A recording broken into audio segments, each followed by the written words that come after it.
ಎಲ್ಲರಿಗೂ ನಮಸ್ಕಾರ. ಇವತ್ತಿನ ರೆಸಿಪಿ ಇನ್ನೊಂದು ಸಮ್ಮರ್ ಸೀಸನ್ಗೆ ಬೇಕಾದಂತಹ ಬಹಳ ಆರೋಗ್ಯಭರಿತವಾದ ರೆಸಿಪಿ. ಕುಕುಂಬರ್ ಮತ್ತು ಅಕ್ಕಿ ರವವನ್ನು ಬಳಸಿ ಮಾಡಿದಂತಹ, ಅದು ಹಲಸಿನ ಎಲೆಯಲ್ಲಿ ಸುತ್ತಿ ಮಾಡಿದಂತಹ ಒಂದು ರುಚಿಕರವಾದ ಬ್ರೇಕ್ಫಾಸ್ಟ್ ಅಂತ ಹೇಳ್ಬೋದು. ಬಹಳ ಟೇಸ್ಟಿಯಾಗಿ ಬರ್ತದೆ ಮತ್ತು ಮಕ್ಕಳಿಗೆ ಸಹ ಬಹಳ ಒಳ್ಳೆಯದು. ಹಲಸಿನ ಎಲೆಗೆ ಅನೇಕ ಆರೋಗ್ಯಭರಿತ ಅಂಶಗಳು ಇದೆ. ಅಂದರೆ ಯಾರಿಗೆ ಈ ಪಾರ್ಶ್ವವಾಯು ಬರದಂತೆ ತಡೆಯುವಂತಹ ಒಂದು ಶಕ್ತಿ ಈ ಎಲೆಗಳಿಗೆ ಇದೆ ಅಂತ ಆಯುರ್ವೇದದಲ್ಲಿ ಹೇಳಿದೆ. ಹಾಗಿರುವಾಗ ಯಾವಾಗಲೂ ಒಮ್ಮೊಮ್ಮೆ ವಾರದಲ್ಲಿ ಒಮ್ಮೆ ಅಥವಾ ತಿಂಗಳಲ್ಲಿ ಒಂದು ಬಾರಿಯಾದರೂ ಈ ಹಲಸಿನ ಎಲೆಯನ್ನು ಬಳಸಿ ಏನಾದರೂ ಒಂದು ರೆಸಿಪಿಯನ್ನು ಮಾಡಬೇಕು ಅಂತ ಹೇಳ್ತಾರೆ. ಹಾಗಾದರೆ ಯಾರೆಲ್ಲ ನನ್ನ ಚಾನಲನ್ನು ನೋಡ್ತಿದ್ದೀರಿ, ಯಾರೆಲ್ಲ ಇನ್ನೂ ಸಬ್ಸ್ಕ್ರೈಬ್ ಮಾಡಿಲ್ಲ, ದಯವಿಟ್ಟು ಸಬ್ಸ್ಕ್ರೈಬ್ ಮಾಡಿ ಸಪೋರ್ಟ್ ಮಾಡಿ ಅಂತ ಹೇಳ್ತಾ ಬನ್ನಿ ಯಾವ ರೀತಿ ಈ ಒಂದು ರೆಸಿಪಿಯನ್ನು ಮಾಡೋದನ್ನು ನೋಡೋಣ. ಸಮ್ಮರ್ ಸ್ಪೆಷಲ್ ಇನ್ನೊಂದು ಕರಾವಳಿ ಶೈಲಿಯ ಬ್ರೇಕ್ಫಾಸ್ಟ್. ಒಂದು ಕುಕುಂಬರನ್ನು ಯೂಸ್ ಮಾಡಿ ಅಕ್ಕಿ ತರಿ, ಇದು ಅಕ್ಕಿ ತರಿ ಉಂಟು. ಇದರಲ್ಲಿ ಈ ಬೌಲಲ್ಲಿ 2 ಬೌಲ್ನಷ್ಟು ಅಕ್ಕಿ ತರಿ ಆದರೆ ಒಂದು ಅರ್ಧ ಕುಕುಂಬರ್ ಸಹ ಸಾಕು. ಎಷ್ಟು ನಿಮಗೆ ಕುಕುಂಬರ್ ಬೇಕಷ್ಟು. ಸ್ವಲ್ಪ ಒಂದು ಕಡಲೆಬೇಳೆಯನ್ನು ಸ್ವಲ್ಪ ಹೊತ್ತು ನೆನೆಸಿಟ್ಟುಕೊಳ್ಳಿ, ಒಂದು 5 ನಿಮಿಷಗಳ ಕಾಲ. 1 ಬೌಲ್ ತೆಂಗಿನ ತುರಿ, ಸ್ವಲ್ಪ ಹೆಚ್ಚಿಟ್ಟ chopped ginger, chopped green chilli, ಮತ್ತು ಒಂದು 2-3 ಚಮಚಗಳಷ್ಟು ಮೊಸರು ಬೇಕು ನಮಗೆ. ಉಪ್ಪು. ಈಗ ಅದಕ್ಕೆ ನಾನು ಈ ಎಲೆಯಲ್ಲಿ ಇಟ್ಟುಕೊಂಡು ನಾವು ಕರಾವಳಿಯವರು ಹೇಗೆ ಮಾಡ್ತೇವೆ ಅದೇ ರೀತಿಯಲ್ಲಿ ಮಾಡ್ತಾ ಇದ್ದೇನೆ. ಈ ಎಲೆಯನ್ನು ನಾವೇನು ಮಾಡಬೇಕು ಹೇಳಿದರೆ, ಹೀಗೆ ಫೋಲ್ಡ್ ಮಾಡಿಕೊಂಡು ಹೀಗೆ ರೆಡಿ ಮಾಡಿ ಇಟ್ಕೊಳ್ಬೇಕು. ಇದಕ್ಕೊಂದು ಇಡ್ಲಿ ಥರದಲ್ಲಿ ಸಹ ಮಾಡ್ಬೋದು, ಅಥವಾ ನೋಡಿ ಈ ರೀತಿಯಲ್ಲಿ ಹೀಗೆ ಫೋಲ್ಡ್ ಮಾಡಿದರೆ, ನೋಡಿ ಇಲ್ಲಿ ನಾನು ಮಾಡಿಟ್ಟುಕೊಂಡಿದ್ದೇನೆ ಎಲ್ಲ. ಹೀಗೆ ಒಂದು ಇದು ಇಲ್ಲದಿದ್ದರೆ ನಾವು ಇಡ್ಲಿ ತಟ್ಟೆಯಲ್ಲಿ ಸಹ ಹಾಕ್ಕೊಂಡು ಮಾಡಿದರೆ ಆಗ್ತದೆ. ಸೊ ಹೀಗೆ ಫೋಲ್ಡ್ ಮಾಡಿ ಇಲ್ಲಿಗೊಂದು ಇಂತಹ ಸ್ಟಿಕ್ ಇದ್ದರೆ ಸಣ್ಣದು ಹಾಕ್ಕೊಂಡ್ರೆ ಆಯಿತು. ನೋಡಿ ಇದನ್ನು ಮತ್ತೆ ಈ ರೀತಿಯಲ್ಲಿ ಮಾಡ್ಕೊಳ್ಳೋದು. ನೋಡಿ ಎಲ್ಲವನ್ನು ಈ ರೀತಿ ರೆಡಿ ಮಾಡಿ ಇಟ್ಕೊಂಡ್ರೆ ಆಯಿತು. ಈಗ ನಾವು ಮಿಕ್ಸ್ ಮಾಡ್ಕೊಳ್ಳೋಣ ಏನೆಲ್ಲ ಬೇಕು ಹೇಳುವಾಗ. ಈಗ ಒಂದು ಬೌಲನ್ನು ತೆಗೆದುಕೊಳ್ಳೋಣ. ಬೌಲ್ ತೆಗೆದುಕೊಂಡಿದ್ದೇನೆ. ಈಗ ಇದನ್ನು ಸ್ವಲ್ಪ ತುರಿದುಕೊಳ್ಳೋಣ ಸುರಿಗೆ. ಚೆನ್ನಾಗಿ ತೊಳೆದುಕೊಂಡು ಮತ್ತೆ ತುರಿದುಕೊಂಡ್ರೆ ಆಯಿತು. ನೋಡಿ ಎಳತ್ತಾದರೆ ಒಳ್ಳೆಯದಾಗ್ತದೆ, ಎಳತ್ತಲ್ಲದೆ ಸಹ ಬೀಜ ತೆಗೆದುಕೊಂಡ್ರೆ ಆಯಿತು. ನೋಡಿ ಎಲ್ಲವನ್ನು ಈ ರೀತಿ ಇದರಲ್ಲಿ ಚೆನ್ನಾಗಿ ತುರಿದುಕೊಳ್ಳೋಣ. ಉದ್ದಕ್ಕೆ ಬಂದರೆ ಸಹ ಒಳ್ಳೆಯದಾಗ್ತದೆ. ಉದ್ದ ಆದರೆ ಸಹ ಏನು ತೊಂದರೆ ಇಲ್ಲ. ಸ್ವಲ್ಪ ಅದರಲ್ಲಿ ಬಾಯಲ್ಲಿ ಸಿಕ್ಕಿದರೆ ಸಹ ಒಳ್ಳೆಯದಾಗ್ತದೆ. ಇವತ್ತು ನಾವು ಮಾಡ್ತಿರುವುದು ಮುಳ್ಳು ಸೌತೆಯ ಚಿಲ್ಲಿ ಅಂತ ಹೇಳಿದೆ, ಕಡುಬು. ಮುಳ್ಳು ಸೌತೆ ಇಡ್ಲಿ ಸಹ ಮಾಡ್ಕೊಳ್ಬೋದು, ಇಡ್ಲಿ ತಟ್ಟೆಯಲ್ಲಿ ಸಹ ಮಾಡ್ಬೋದು ಎಲೆ ಇರದಿದ್ದರೆ. ನೋಡಿ ಇದು ಈ ಸಮ್ಮರ್ ಸೀಸನಲ್ಲಿ ಮುಳ್ಳು ಸೌತೆ, ಅಕ್ಕಿ ತರಿ ತೆಂಗಿನ ತುರಿಯನ್ನು ಹಾಕಿ ಮಾಡಿದರೆ ಬಹಳ ಚೆನ್ನಾಗಿ ಆಗ್ತದೆ. ಈಗ ಇದನ್ನೆಲ್ಲ ತುರಿದುಕೊಳ್ತೇನೆ. ಎಲ್ಲ ತುರಿದುಕೊಂಡದಕ್ಕೆ ಇಷ್ಟು 1 ಬೌಲಿಗೆ 1 ಬೌಲಿನಷ್ಟು ತುರಿದರೆ ಒಳ್ಳೆಯದಾಗ್ತದೆ. ಈಗ ಇದಕ್ಕೆ ಉಪ್ಪನ್ನು ಹಾಕ್ಕೊಳ್ಳೋಣ. ಉಪ್ಪು ಹಾಕಿದ ಕೂಡಲೇ ಅದು ನೀರು ಬಿಡ್ತದೆ.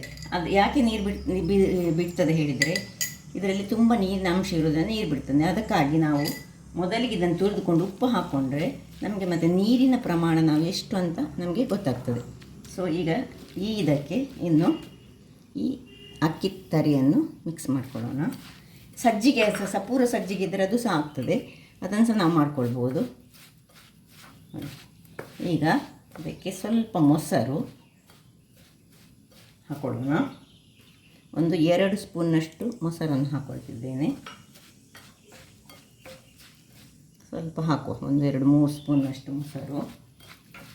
ಇನ್ನು ಬೇಕಿದ್ದಷ್ಟು ಕೊತ್ತಂಬರಿ ಸೊಪ್ಪನ್ನು ಹಾಕ್ಕೊಳ್ಳಿ. ನಿಮಗೆ ಖುಷಿ ಆಗ್ತದೆ. ಕೆಲವರಿಗೆ ತುಂಬ ಖುಷಿ ಕೊತ್ತಂಬರಿ ಸೊಪ್ಪಿನ ಫ್ಲೇವರ್.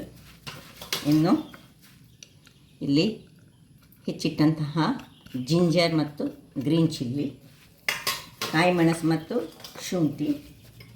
ಇನ್ನು ಇಲ್ಲಿ ನೋಡಿ, ಇದು ಬಿಸಿ ನೀರಿನಲ್ಲಿ ನಾನು ಸ್ವಲ್ಪ 5 ನಿಮಿಷಗಳ ಕಾಲ ಹಾಕಿಟ್ಟಂತಹ ಕಡಲೆಯ ಬೇಳೆ. ಇದು ಆಪ್ಷನಲ್, ಬೇಕಿದ್ದರೆ ಹಾಕ್ಕೊಳ್ಬೋದು, ಬೇಡದಿದ್ದರೆ ಬಿಟ್ಕೊಳ್ಬೋದು. ಬಹಳ ಚೆನ್ನಾಗಿ ಆಗ್ತದೆ. ಇನ್ನು ತೆಂಗಿನ ತುರಿ. ಇಲ್ಲಿಗ ಉಪ್ಪನ್ನು ಚೆಕ್ ಮಾಡಿ, ತೆಂಗಿನ ತುರಿ ಎಷ್ಟು ಹಾಕ್ತೀರ ಅಷ್ಟು ರುಚಿಯಾಗಿ ಬರ್ತದೆ. ಎಲ್ಲವನ್ನು ಹೀಗೆ ಕಲಸಿಕೊಳ್ಳೋಣ. ಬೇಕಿದ್ದರೆ ಮಾತ್ರ ಇದಕ್ಕೆ ನಾವು ನೀರನ್ನು ಸ್ವಲ್ಪ ಹನಿಸಿಕೊಳ್ಬೋದು, ತುಂಬ ನೀರು ಸಹ ಆಗಬಾರ್ದು ಇದು. ನೋಡಿ ಇನ್ನೊಂದು 10 ನಿಮಿಷಗಳ ಕಾಲ ಇದನ್ನು ಒಂದು ಸ್ವಲ್ಪ ನೀರನ್ನು ಹನಿಸ್ಕೊಳ್ತೇನೆ. ಅದಕ್ಕೆ ನಾನು ಸ್ವಲ್ಪ, ತುಂಬ ನೀರು ಬೇಡ. ಬೇಕಿದ್ದರೆ ನೀವು ಇಲ್ಲಿ ಈ ಮೊಸರನ್ನು ಒಂದು ಚೂರು ಹೆಚ್ಚು ಹಾಕ್ಕೊಳ್ಬೋದು ಬೇಕಿದ್ದರೆ. ಇಲ್ಲದೆ ಸ್ವಲ್ಪ ನೀರು ಹನಿಸಿದರೆ ಇದು ಇನ್ನು ಒಳ್ಳೆ ಚೆನ್ನಾಗಿ ಉಬ್ಬಿ ಬರ್ತದೆ. ಯಾವುದು ಅಕ್ಕಿ ತರಿ ಮತ್ತು ಇದು. ಸೊ ತುಂಬ ನೀರು ಹಾಕ್ಕೊಳ್ತಾ ಹೋಗೋದು ಬೇಡ. ಒಂದು 10 ನಿಮಿಷಗಳ ಕಾಲ ಅಥವಾ 5 ನಿಮಿಷ ಸಹ ಸಾಕಾಗ್ತದೆ. ಇದನ್ನು ಹೀಗೆ ಮುಚ್ಚಿಟ್ಟುಕೊಳ್ಳೋಣ. ವೀಕ್ಷಕರೇ, ಇಲ್ಲಿ ನೋಡಿ 10 ನಿಮಿಷ ಕಳೆಯಿತು. ಒಳ್ಳೆ ನೆನೆಯಿತು ನೋಡಿ. ಈಗ ಇದಕ್ಕೆ ಬೇಕಿದ್ದರೆ ನೀವು ಸಕ್ಕರೆ ಅಥವಾ ಬೆಲ್ಲ ಹಾಕ್ಕೊಳ್ಬೋದು, ಅಥವಾ ಇದನ್ನು ಹೀಗೆಯೇ ಮಾಡಿಕೊಂಡು ಈ ಚಟ್ನಿ ಒಟ್ಟಿಗೆ ತಿನ್ಬೋದು. ನಾನು ಸ್ವಲ್ಪ ಬೆಲ್ಲ ಹಾಕ್ಕೊಳ್ತೀನಿ, ಆಪ್ಷನಲ್, ಏನು ಬೇಕು ಅದನ್ನು ನೀವು ಮಾಡ್ಬೋದು. ಬೆಲ್ಲ ಸಹ ಹಾಕ್ಕೊಳ್ಬೋದು ಅಥವಾ ಹಾಕದೆ ಸಹ ಕುತ್ಕೊಳ್ಬೋದು, ಸಕ್ಕರೆ ಹಾಕ್ಕೊಳ್ಬೋದು, ಯಾವುದಾಗ್ತದೆ. ಇಲ್ಲಿ ನಾವೀಗ ಒಂದು ಸ್ಟೀಮರನ್ನು ಇಟ್ಕೊಳ್ಳೋಣ. ಸ್ಟೀಮರ್ ಬಿಸಿಯಾಗಲಿ. ಇದೀಗ ರೆಡಿಯಾಗಿದೆ. ಈಗ ಒಂದೊಂದಾಗಿ ನಾವು ಏನು ಮಾಡೋದು ಹೇಳಿದರೆ, ಈ ಒಂದು ಮಾಡಿಟ್ಟುಕೊಂಡಂತಹ ಇದರೊಳಗೆ ಇದನ್ನು ತುಂಬಿಸಿಕೊಳ್ಳೋಣ. ತುಂಬಿಸಿ ಹೀಗೆ ಒತ್ತಿಕೊಂಡು ಇದರೊಳಗೆ ಒಂದೊಂದಾಗಿ ನೋಡಿ ಸ್ಟೀಮರ್ ಆಯಿತು. ಹೀಗೆ ಇಟ್ಕೊಂಡ್ರೆ ಆಯಿತು. ಅಥವಾ ನಾವು ಅದನ್ನು ಅಡ್ಡ ಸಹ ಇಟ್ಕೊಳ್ಬೋದು, ಏನು ತೊಂದರೆ ಇಲ್ಲ. ಅಡ್ಡ ಇಟ್ಟರೆ ಸಹ ಏನು ಹರಿಯುವುದಿಲ್ಲ ನೋಡಿ. ಈ ರೀತಿಯಲ್ಲಿ ಒತ್ತಿಕೊಂಡು ಹೀಗೆ ಇಟ್ಟುಕೊಂಡ್ರೆ ಆಯಿತು. ಎಲ್ಲವನ್ನು ಇದೇ ರೀತಿ ಸಣ್ಣದಾದ ಸಣ್ಣದು, ಇದೇನು ಹದ್ದುಕೊಂಡು ಹೋಗೋದಿಲ್ಲ. ಮತ್ತು ಇಡ್ಲಿ ಆದರೆ ಇಡ್ಲಿ ತಟ್ಟೆಯಲ್ಲಿ ನಾವು ಹಾಕಿದರೆ ಸಹ ಆಗ್ತದೆ.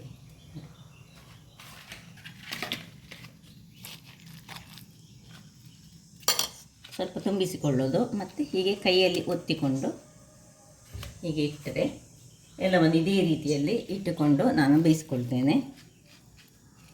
ವೀಕ್ಷಕರೇ, ಇಲ್ಲಿ ನೋಡಿ ಕೊನೆಯದಾದನ್ನು ಹಾಕ್ಕೊಳ್ತಿದ್ದೇನೆ. ಹೀಗೆ ಹಾಕೋದು, ಒತ್ತಿಕೊಳ್ಳೋದು. ಹೀಗಿದ್ದರೆ ಆಯಿತು. ಈ ಎಲೆಯನ್ನು ಈ ರೀತಿಯಲ್ಲಿ ಸೀದಾ ಇಟ್ಟುಕೊಂಡ್ರೆ ಆಯಿತು. ಹೇಗೆ ಸಹ ಆಗ್ತದೆ ನೋಡಿ. ಯಾವ ರೀತಿಯಲ್ಲಿ ಇಟ್ಟುಕೊಂಡ್ರೆ ಸಹ ಅದೇನು ಒಳ್ಳೆ ಬೇಯ್ತದೆ. ಇದನ್ನು ಮುಚ್ಚಳವನ್ನು ಮುಚ್ಚಿಕೊಂಡು ಒಂದು 15 ನಿಮಿಷಗಳ ಕಾಲ ಬೇಯಿಸ್ಕೊಳ್ಳೋಣ.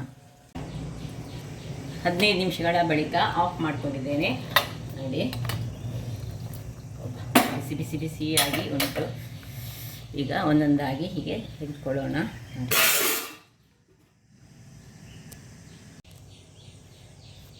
ಇಲ್ಲಿ ನೋಡಿ, ಈ ರೀತಿಯಾಗಿ ಬರ್ತದೆ. ಬಹಳ ಟೇಸ್ಟಿಯಾಗಿರ್ತದೆ ಮತ್ತು ಆರೋಗ್ಯಕ್ಕೆ ಸಹ ಬಹಳ ಒಳ್ಳೆಯದು. ಇಂತಹ ಎಲೆ, ಈ ಎಲೆ ಉಂಟಲ್ಲ, ಈ ಜಾಕ್ ಫ್ರೂಟ್ನ ಎಲೆಗಳು, ಹಲಸಿನಕಾಯಿ ಎಲೆಗಳು ಈ ಪಾರ್ಶ್ವವಾಯುವನ್ನು ತಡೆಯುವಲ್ಲಿ ಬಹಳ ಸಹಕಾರಿಯಂತೆ. ಅದರಿಂದಾಗಿ ಆಗಾಗ ಇದರ ಎಲೆಯನ್ನು ನಾವು ಯಾವುದಾದ್ರೂ ಒಂದು ಈ ಉಪಹಾರಗಳಲ್ಲಿ ಮಾಡುವಾಗ ಉಪಯೋಗಿಸಿದರೆ ಬಹಳ ಒಳ್ಳೆಯದು. ಇಡ್ಲಿಯನ್ನು ಸಹ ಮಾಡುವಾಗ ನಾವು ಹೆಚ್ಚಾಗಿ ಕರಾವಳಿಗಳು ಇದರಲ್ಲಿ ಮಾಡ್ತೇವೆ ನೋಡಿ. ಈ ರೀತಿಯಾಗಿ ಬರ್ತದೆ. ಈಗ ಒಂದನ್ನು ತೆಗೆದು ತೋರಿಸ್ತೇನೆ ನಾನು ನಿಮಗೆ. ಹೇಗೆ ಬರ್ತದೆ ನೋಡಿ. ಈ ರೀತಿ ತಿನ್ನಲಿಕ್ಕಂತೂ ಬಹಳ ಅದ್ಭುತವಾಗಿರ್ತದೆ. ನೋಡಿದ್ರಲ್ಲ ವೀಕ್ಷಕರೇ, ಹೀಗೆ ತೆಗೆದು ತಿಂದರೆ ಆಯ್ತು. ಅಥವಾ ಹೀಗೆ ಸಹ ನಾವು ಬಳಸಿದರೆ ಸಹ ಆಗ್ತದೆ ನೋಡಿ. ಚಟ್ನಿ ಒಟ್ಟಿಗೆ ಸಹ ಬೇಕೆ ತಿನ್ಬೋದು. ನಾವು ಸಪೋಸು ಇದಕ್ಕೆ ಬೆಲ್ಲ ಹಾಕದಿದ್ದರೆ ಚಟ್ನಿ ಒಟ್ಟಿಗೆ ತಿನ್ಬೋದು, ಅಥವಾ ಬೆಲ್ಲ ಹಾಕಿ ಮಾಡಿದರೆ ಹೀಗೆ ತುಪ್ಪವನ್ನು ಯೂಸ್ ಮಾಡ್ಕೊಂಡು ತಿನ್ಬೋದು. ಈ ಒಂದು ಬೇಸಿಗೆ ಕಾಲಕ್ಕೆ ಬಹಳ ಚೆನ್ನಾದ ಒಂದು ನೋಡಿ ಉಪಹಾರ ಅಂತ ಹೇಳ್ಬೋದು. ಹಾಗಾದರೆ ನನ್ನ ಈ ಕುಕಿಂಗ್ ಚಾನಲ್ ನಿಮಗೆ ಇಷ್ಟ ಆದರೆ ಬೋಳೂರು ಸುವರ್ಣ ಚಾನಲನ್ನು ಲೈಕ್ ಮಾಡಿ, ಶೇರ್ ಮಾಡಿ, ಹಾಗೆ ಸಬ್ಸ್ಕ್ರೈಬ್ ಮಾಡಿ. ಹಾಗೂ ನನ್ನ ಇನ್ಸ್ಟಾಗ್ರಾಮ್ ಪೇಜನ್ನು ಫಾಲೋ ಮಾಡಿ. ಧನ್ಯವಾದಗಳು.